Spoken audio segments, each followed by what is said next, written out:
Olá pessoal, iremos agora dar início a mais uma videoaula da disciplina de Geografia Industrial, do curso de Licenciatura em Geografia, Polo Santo Antônio dos Lopes, pela UAB, pelo Instituto Federal do Maranhão, Campus São Luís Maracanã. Sou o professor Arnaldo, professor da disciplina de Geografia Industrial. Irei agora iniciar a unidade 4 dessa disciplina, dando continuidade às demais aulas, videoaulas, onde o tópico dessa unidade 4 e última unidade da disciplina é a revolução tecnológica e as estratégias empresariais. Também nesta unidade abordaremos o setor produtivo diante do capitalismo contemporâneo, o processo de industrialização relacionado com o uso da energia, sistema viário e controle ambiental, indústria e meio ambiente, uma perspectiva geográfica. É importante iniciarmos pensando sobre o capitalismo contemporâneo, né? Diante de todas as aulas que já foram faladas sobre capitalismo e industrialização, que estão lado a lado ao longo desse processo espacial, o capitalismo contemporâneo ele segue uma natureza inata e é cíclico, né? Sua natureza inata ele é cíclico. Assiste a momentos de auge e pujança alternados por período de crise, quando então lança a mão de uma de suas principais potencialidades, a flexibilidade ou versatilidade, que se faz observar por sua capacidade de se remodelar, se reformular, se adaptar às novas conjunturas e desafios, sem perder, porém, seu ímpeto na busca incessante pela realização do lucro, da mais-valia e da reprodução ampliada do capital. Então, o capitalismo ele vive nesse processo de ápice e de crise e de ressurgimento. Isso faz parte do seu ciclo, é bom que fique claro. Então, a crise do sistema capitalista pós-1970, ela representou um período paradoxal nos rumos do capitalismo contemporâneo. No plano macroeconômico, a origem da crise teve como um dos estopins a crise do petróleo em 1973. Tal crise foi fruto das guerras do Oriente Médio. E, em paralelo, acompanhava-se o aumento da contradição de classes no campo da produção, principalmente entre o final da década de 1950 e o início da década de 1980. Nesse período podemos ver os movimentos operários, classe trabalhadora, rearticulando-se em decorrência da redução do exército industrial de reserva, por sua vez provocada pelo crescimento econômico dos anos dourados. Então, nos momentos de crise, que é impulsionado por algum fato, alguma guerra, alguma fragilidade econômica de algum país, importante no jogo do sistema capitalista, você tem aí as crises e gera-se o que Marx já falava, o grande autor que discute o tema, que é o exército de reserva, que corresponde à força de trabalho que sobra diante das necessidades da produção. Então, o sistema de produção capitalista e o processo contínuo de acumulação demandam que parte da população ativa esteja permanentemente desempregada. Certo? Esse contingente de desempregados possibilita o rebaixamento do preço da mão de obra, inibe reivindicações dos trabalhadores. Então, a crise, o desemprego que andam lado a lado dentro dessa lógica capitalista é benéfica ao sistema, porque tendo exército de reserva sempre haverá mão de obra barata, o que vai gerar uma mais-valia, um lucro cada vez maior para o sistema e para os donos do capital, né, os senhores do capital. Então vocês têm as imagens aí, o tempo todo nós vivemos num colapso de crise de vez em quando, onde você tem um desemprego lado a lado com o sistema. Nós, claro, tivemos várias estratégias diante da crise, e várias reivindicações e vários movimentos contraditórios, né, e para esse enfrentamento da crise, que envolve a reestruturação produtiva e a globalização. O enfrentamento da crise estrutural que foi alicerçado a partir de duas dimensões que se articulam, quais sejam no plano da produção, pela reafirmação do capital diante da luta de classe, por meio da fragmentação da produção e, consequentemente, do trabalho, associado ao processo de centralização e concentração do capital. Então, reformas na estrutura do processo produtivo, como reengenharia, o dowsing, que significa o quê, na verdade, isso? Mais um mecanismo, uma técnica, uma reforma, uma reengenharia que visa reestruturar o sistema, mediante a globalização. É uma das técnicas a ser empregadas para tornar uma empresa ágil e competitiva. Essa técnica se resume ao enxugamento organizacional, reduzindo sua suposta burocracia e, consequentemente, os custos administrativos. Basicamente, o DAOs facilita a execução dos processos nas empresas, de diversos ramos. É a racionalização, é o enxugamento da máquina ali privada, para que possa gerar mais lucros, certo? Então, nós vamos ter também a terceirização, que é uma tendência típica do processo. A terceirização, ela representa um processo de reorganização estrutural, envolvendo desde pequenas empresas de atuação local a grandes corporações internacionais de abrangência global. Para as empresas, a terceirização representa a redução de custos operacionais, redução e eliminação de encargos trabalhistas,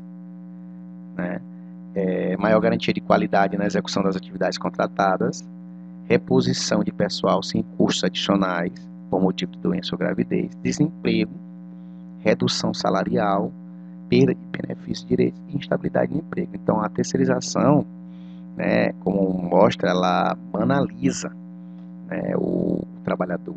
Então, você vê pela imagem lá a imagem que nós colocamos, a charge, que os trabalhadores é como se eles estivessem à venda num preço bem barato, o que facilita e o que melhora as condições de exploração e de acúmulo de capital dentro do sistema.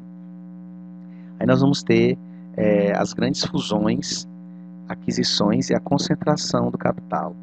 Então, vocês podem ver aí na imagem as marcas das empresas, as logomarcas, que demonstram como elas se fundiram ao longo do tempo e às vezes nem percebemos, até porque às vezes permanece ou não com o mesmo nome, ou uma incorpora o nome da outra. Então, as fusões e aquisições interempresariais são um processo cada vez mais frequentes que revela a tendência de concentração do capital produtivo. Então, tais procedimentos têm os seguintes aspectos como pressupostos: o fortalecimento das empresas fundidas frente à concorrência, ampliando seu espaço no mercado. O potencial sinérgico entre as empresas fundidas é um fator determinante na medida que concilia as virtudes de cada empresa, gerando uma nova com poder de competitividade teoricamente maior.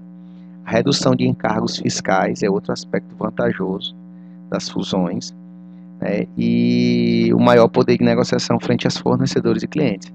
O melhor acesso a canais de distribuição. Então, aqui nós temos um exemplo, por exemplo, Sadia e Perdigão, Oi, Brasil Telecom, Submarino e Americanas, Itaú e Unibanco. Então, as empresas se fundem uma comprando a outra para dominar o mercado e adquirir e ter maior lucro, Então, isso se designa dominação pelo capital. A centralização do capital é uma característica histórica necessária ao padrão de desenvolvimento capitalista. As mudanças da estrutura produtiva articuladas à regulação neoliberal enquanto estratégia de reorganização da dinâmica capitalista acabaram por estabelecer a retomada de maior poder de dominação pelo capital. E aí nós temos como um regulador disso, especulativo, até abstrato, a Bolsa de Valores. Refere-se a um ambiente onde se realizam negócios envolvendo ações, títulos de renda fixa, títulos públicos federais, commodities, agropecuárias, moedas, entre outros tipos de derivados financeiros, como as opções de compra e venda de ações e os contratos futuros. Uma bolsa de valores atua como um mercado organizado que promove uma interface envolvendo investidores interessados em negociar valores e mercadorias. É como se fosse uma feira, em determinados lugares, que vendem e compram tudo que se pode no mundo, em termos de capital especulativo. Então, a Bolsa de Valores é responsável por estabelecer regras de negociação e por criar um ambiente seguro e transparente para a realização dos negócios na órbita do mercado financeiro. Então, ela que regula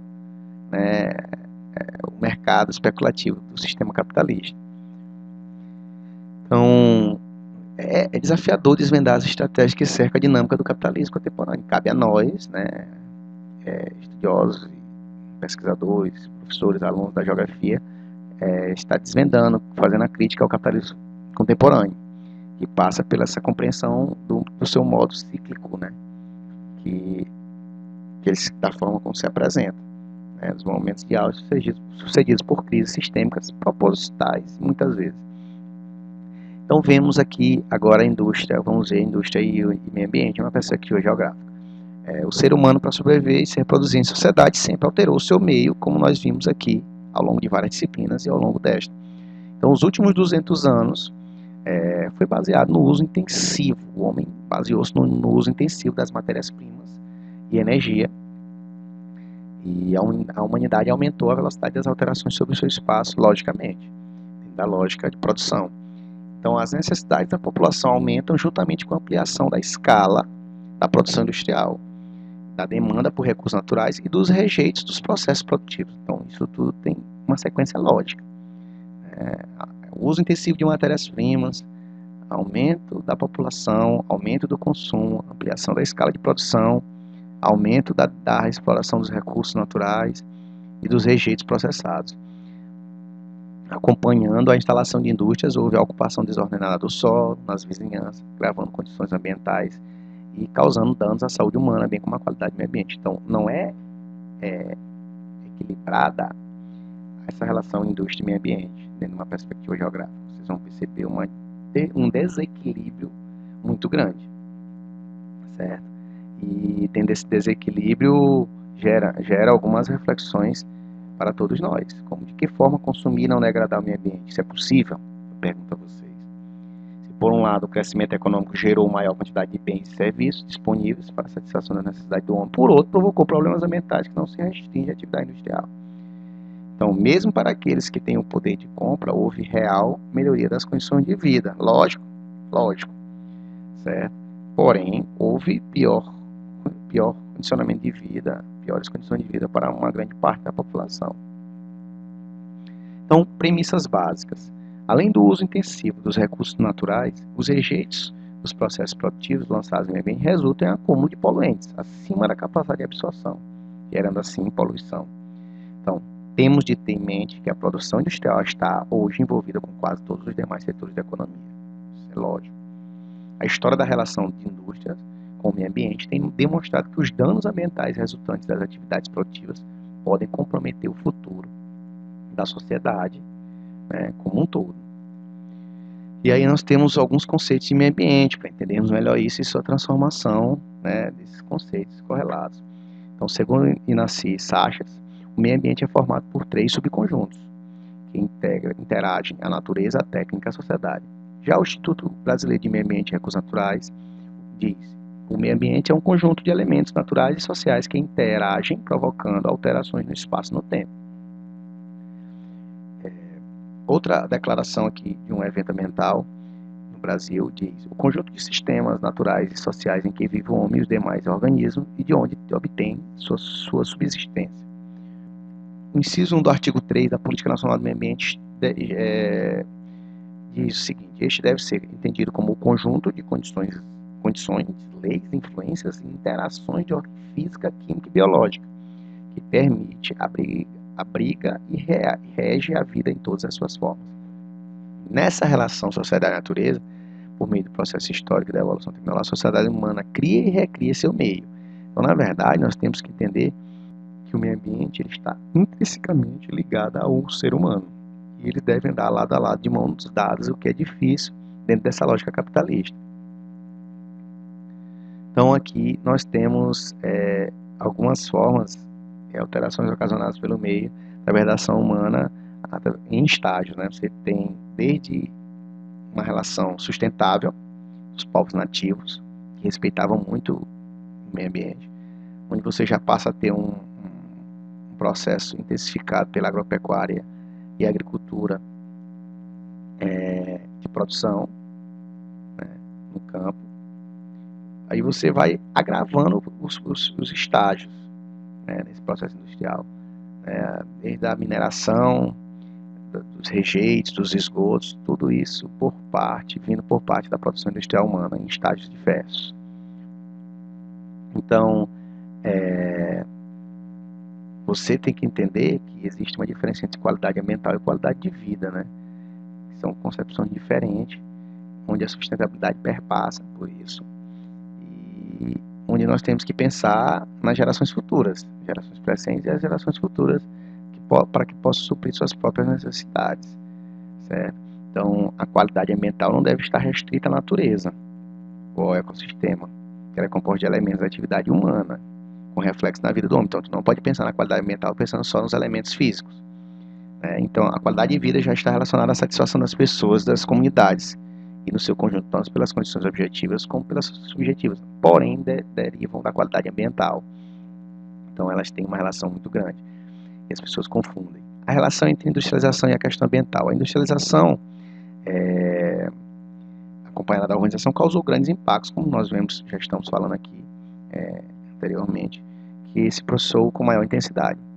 Essa concentração industrial engendra problemas de poluição do ar e da água, gerando situações de graves riscos à saúde da população, sobretudo para as famílias mais pobres, que passam a residir exatamente nos lugares mais poluídos, porque desvalorizados assim são.